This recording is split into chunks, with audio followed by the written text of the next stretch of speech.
আসসালামু আলাইকুম। তোমরা কেমন আছো? আশা রাখি ভালো আছো। আজ তোমাদের জন্য নিয়ে আসলাম একটি ব্লগ ভিডিও, যেহেতু আমি এখন গ্রামের বাড়িতে এসেছি। আর তোমাদের এমন একটি জায়গায় নিয়ে যাব, যে জায়গাটা দেখলে তোমরা একটু ভয়ই পাবা। কারণ আমি খুব ছোটোবেলা যখন স্কুলে পড়তাম, তখন এই জায়গাতে অনেকবার হেঁটে আমার বান্ধবীর বাসায় গিয়েছি। এখন যেহেতু ফাল্গুন মাস, বসন্তকাল, আর বসন্তকালে কিন্তু বিভিন্ন ধরনের ফুল ফোটে আর পাখিদের অনেক কোকিলের ডাক শোনা যায়। তাহলে চলো, এটা কিন্তু একদম সরু পথ, আমি যেখান থেকে তোমাদের নিয়ে যাব, আমার সাথেও তোমরা চলো। দুপাশে কিন্তু অনেক বড় বড় বাগান। আগে এখন অনেকটা ক্লিয়ার হয়েছে, কিন্তু আমরা যখন গেছি তখন কিন্তু খুব ভয়ঙ্কর এই জায়গাটা ছিল, যে মনে হয় দিনে মানুষ হাঁটতে পারতো না, ভয় পেত। আজ অনেক বছর পর যখন আমি এখান থেকে হেঁটে যাচ্ছিলাম, আমারই ভয় লাগছিল।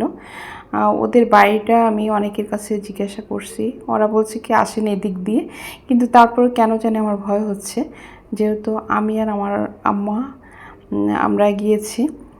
দেখো, প্রত্যেকটা গাছের পাতা মনে হচ্ছে একটা পাতাও নেই, প্রচুর পাতাগুলো পড়ে গেছে, কারণ বসন্তকালে কিন্তু এই পাতাগুলো থাকে না, নতুন করে আবার পাতা গজাবে। এটা হচ্ছে বাঁশ বাগান।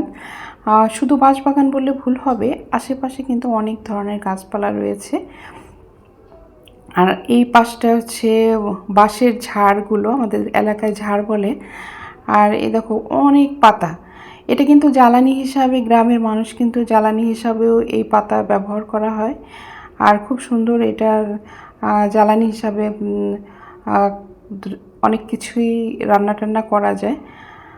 তো দেখলাম আশেপাশে অনেক লোকই রাস্তা দিয়ে হেঁটে যাচ্ছে, কিন্তু আমার কিন্তু অনেক ভয় হচ্ছে, মানে কেমন যেন আমার ভিতর গা ছমছম করছে। তারপর হাঁটতে হাঁটতে বেশ দূর একটা বাড়ির সামনে পড়লো। তো অলরেডি আমরা কিন্তু বাড়িতে চলে এসেছি। এখন এই যে একটা ফুল গাছ, এটা হচ্ছে জবা। এটা কি হালকা হলুদ হলুদ কালারের জবা। ফুলগুলো অনেক সুন্দর লাগছে দেখে, এর জন্য একটু ছবি নিয়ে নিলাম। আর বিশেষ করে অনেক বছর পর, প্রায় 20 বছর পর এসেছি, কিন্তু আমার হয়তো দুর্ভাগ্য, আমি এতদিন পর খোঁজ নিতে এসেছি। আসলে ওরা এখানে নেই, ওরা চলে গেছে ইন্ডিয়া। আমরা একসাথেই লেখাপড়া করেছি। তো ওর আম্মু ছিল না, অন্য ওদের আত্মীয়রা ছিল।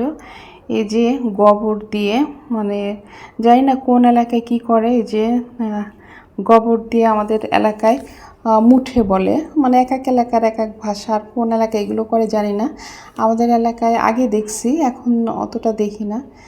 তো এখানে যে গোবর দিয়ে ভিতরে খড়ি দিয়ে মুঠে বানানো হচ্ছে, আর এগুলো কিন্তু জ্বালানি হিসাবে ব্যবহার করা হয়। তা আশেপাশের ভিউগুলো দেখাচ্ছি তোমাদের। এটা কিন্তু সম্পূর্ণ একদম একটা জঙ্গল বললে হয়।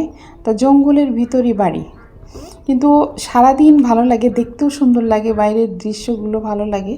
কিন্তু এখানে যারা বসবাস করে তারা অভ্যস্ত হয়ে গেছে, কারণ এখানকার বাড়িগুলোই এরকম, প্রত্যেকটা বাড়ি এরকম। আশেপাশে অনেক গাছপালা কেটে তারপরে, বিশেষ করে এখানে হিন্দু সম্প্রদায়েরা বসবাস করে।